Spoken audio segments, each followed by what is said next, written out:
In today's video, I'm going to teach you OneDrive how to change your account email address easy, 5 minutes. If you use OneDrive, your sign-in is tied to your Microsoft account. Changing the email that's linked to it is done by adding a new alias, verifying it, and then making it your primary address.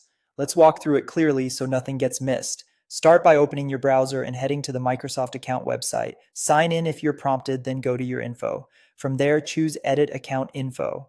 At this point, Microsoft may ask you to verify your identity. That's normal. Enter your account password, then check your email or authenticator for the security code, grab the code, and enter it to continue. Keep those codes private, and if one doesn't arrive, check spam or request a new one.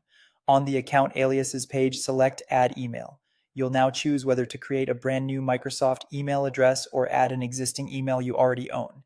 Creating a new address gives you a fresh Microsoft-branded email, while adding an existing one lets you keep using the personal or work address you already prefer. Type the address carefully and click Add Alias. If you chose an existing email, Microsoft will send a confirmation.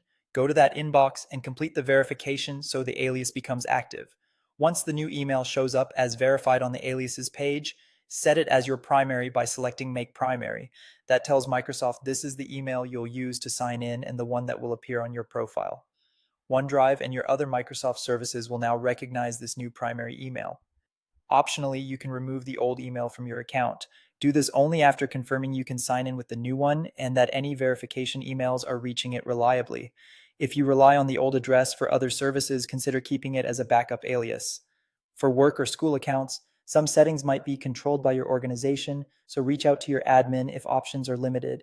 After the change, give it a few minutes to sync, then sign out and back in on your devices and apps like OneDrive, Office, and Outlook, and update any saved passwords if needed. If verification emails don't arrive, check junk folders, ensure you can receive messages at the new address, or try resending the code. If you run into account access issues, use Microsoft's account recovery flow. And that's it. You've successfully updated the email for your Microsoft account and OneDrive.